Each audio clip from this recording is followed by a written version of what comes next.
ನಿನ್ನೆ 10 ಮಾರ್ಚ್ 2026 ಸಾಯಂಕಾಲ ಸುಮಾರು 5:15ಕ್ಕೆ ಈ ನಮ್ಮ ಮರ್ಲೂರು ದಿನ್ನೆ ಏನು ಮೇಲ್ಕೋಟೆ ಹೋಗುವ ರೋಡಲ್ಲಿ ಒಂದು ಘಟನೆ ನಡೆದಿರುತ್ತೆ. ಅದರಲ್ಲಿ ಮುಬಾರಕ್ ಅನ್ನೋರು ಮತ್ತು ಮುಬಾರಕ್ ಅನ್ನೋರ ಹೆಸರಿನವ್ರನ್ನ ಚಾಕುವಿಂದ ಕುತ್ತಿಗೆಗೆ ಮತ್ತು ಕಣ್ಣತ್ತರ ಚುಚ್ಚಿ ಗಾಯಪಡಿಸಿರ್ತಾರೆ.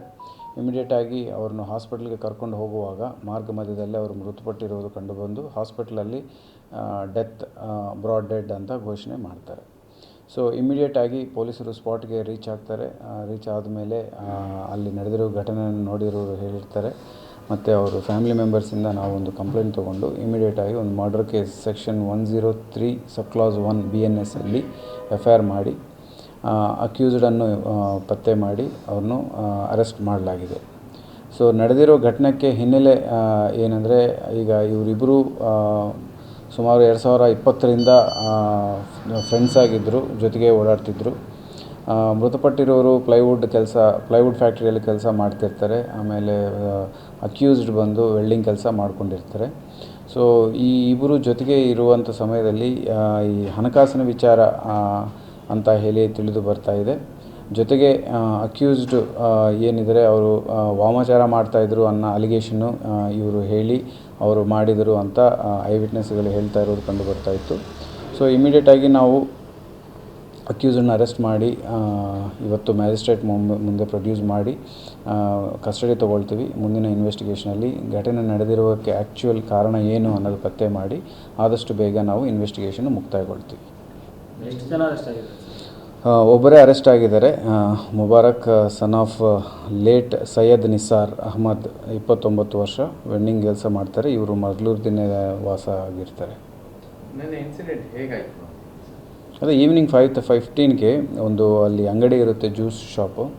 ಆ ಜ್ಯೂಸ್ ಶಾಪ್ ಪಕ್ಕದಲ್ಲಿ ಅವರು ಅಲ್ಲಿಗೆ ಸೇರಿಕೊಂಡು ಮಾತುಕತೆ ಆಗ್ತಾ ಇರುತ್ತೆ. ಸಡನ್ನಾಗಿ ಇವರು ಚಾಕು ತೆಗೆದು ಅವರಿಗೆ ಕುತ್ತಿಗೆಗೆ ಚುಚ್ಚುತ್ತಾರೆ. ಅಂದರೆ ಆರೋಪಿ ಮತ್ತು ವಿಕ್ಟಿಮ್ ಇಬ್ಬರು ಕೂಡ ಮಾತಾಡ್ತಾ ಇರ್ತಾರೆ. ಅವ್ರ ಜೊತೆಗೆ ಇನ್ನೊಂದಷ್ಟು ಫ್ರೆಂಡ್ಸ್ ಇರ್ತಾರೆ ಜೊತೆಗೆ ಅಲ್ಲಿ. ಸೊ ಮಾತುಕತೆ ನಡೆಯುವಾಗ ಅವ್ರು ಏನು ಮಾತುಕತೆ ನಡೆಯಿರೋದೆ ಅನ್ನೋದು ಯಾರೂ ಇನ್ನೂ ಕೇಳಿರೋದು ಕಂಡು ಬರ್ತಾ ಇಲ್ಲ. ಬಟ್ ಸಡನ್ನಾಗಿ ಅವರು ವಾರ್ ಮಾಡಿ ಅವ್ರ ಮೇಲೆ ಚುಚ್ಚಿರೋದು ಕಂಡು ಬರ್ತಾ ಇದೆ. ಸೊ ಹಾಗೆಂತ ಇವರು ಅಲಿಗೇಷನ್ ಹೇಳ್ತಾ ಇದ್ದಾರೆ. ನಾವು ಇನ್ವೆಸ್ಟಿಗೇಷನಲ್ಲಿ ತಿಳ್ಕೊಳ್ತೀವಿ ಆ ಥರ ಏನಾದರೂ ಮಾಡಿದಾರಾ, ಏನಾದರೂ ಆ ಥರ ಘಟನೆ ನಡೆದಿದೆಯಾ ಅನ್ನೋದು ನಾವು ಪತ್ತೆ ಮಾಡ್ತೀವಿ. ಆರೋಪಿ ಏನು ಹೇಳ್ತಾ ಇದ್ದಾರೆ? It's part of investigation. ನಾವು ಇನ್ವೆಸ್ಟಿಗೇಷನಲ್ಲಿ ಅವ್ರು ಏನು ಹೇಳ್ತಾರೆ ಅನ್ನೋದು ವಿಚಾರಿಸಿ ಅದನ್ನು ವೆರಿಫೈ ಮಾಡ್ತೀವಿ. ಇವರು ಸದ್ಯಕ್ಕೆ ಏನು ಕಂಡು ಬರ್ತಾ ಇಲ್ಲ. ಬಟ್ ಮೃತಪಟ್ಟಿರೋ ಮೇಲೆ ಸಿಂಪಲ್ ಹಾರ್ಟ್ ಕೇಸಸ್ ಒಂದೆರಡು ಇದ್ದಾವೆ ಅನ್ನೋದು ಕಂಡು ಬರ್ತಾ ಇದೆ. ಜಗಳ ಮಾಡ್ಕೊಂಡಿರೋ ಕೇಸಸ್, ಅದನ್ನು ನಾವು ಚೆಕ್ ಮಾಡ್ತೀವಿ. ಹಣಕಾಸಿನ ವಿಚಾರವಾಗಿ ಗಲಾಟೆ ಆಗಿತ್ತಾ? ಈಗ ಸದ್ಯಕ್ಕೆ ನಮಗೆ ಮಾಹಿತಿ FIR ಅಲ್ಲಿ ಕಂಡು ಬಂದಿರೋದು ಹಣಕಾಸಿನ ವಿಚಾರಕ್ಕೆ ಇವರು ಜಗಳ ಮಾಡ್ಕೊಂಡಿರೋದು ಅಂತ ತಿಳಿದು ಬರ್ತಾ ಇದೆ. ಏನೇ ಕಾರಣ ಇರಲಿ ಅದನ್ನು ನಾವು ಇನ್ವೆಸ್ಟಿಗೇಷನ್ ಮಾಡಿ ಚಾರ್ಜ್ ಶೀಟ್ ಮಾಡಲಾಗುತ್ತೆ.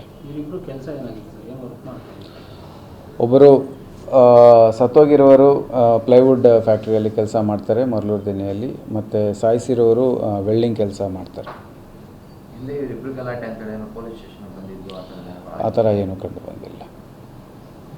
ಅಂದರೆ ಈಗ ಆರೋಪಿಯ ಹಿನ್ನೆಲೆ ಇದೆ ಅಂದರೆ ಸರ್, ಹಿಂದೆ ಅವ್ರ ತಂದೆ ತಾಯಿ 2019ರಲ್ಲಿ ಅವರು ತಂದೆ ತಾಯಿಯನ್ನು ಡೊಮೆಸ್ಟಿಕ್ ವೈಲೆನ್ಸ್ ವಿಚಾರದಲ್ಲಿ ಅವರು ಸಾಯಿಸಿರ್ತಾರೆ. ಆ ವಿಚಾರವಾಗಿ ಅವರು ಜೈಲಿಗೆ ಹೋಗಿ ಆಚೆ ಬಂದಾದ ಮೇಲೆ ಬೇರೆ ಕಾಯಿಲೆ ಕಾರಣಗಳಿಂದ ಮೃತಪಟ್ಟಿರುತ್ತಾರೆ. ಸೊ ಅದು ಬಿಟ್ಟರೆ ಬೇರೆ ಕ್ರಿಮಿನಲ್ ಹಿಸ್ಟ್ರಿ ಇವರಿಗೇನು ಕಂಡು ಬರ್ತಾ ಇಲ್ಲ. ಅದರಲ್ಲಿ ಅವರು ಗಂಡ ಒಬ್ಬರೇ ಇದ್ದರು. ಗಂಡ ಹೆಂಡತಿ ವಿಚಾರದಲ್ಲಿ ಗಂಡ ಅಕ್ಯೂಸ್ಡ್ ಇದ್ದರು.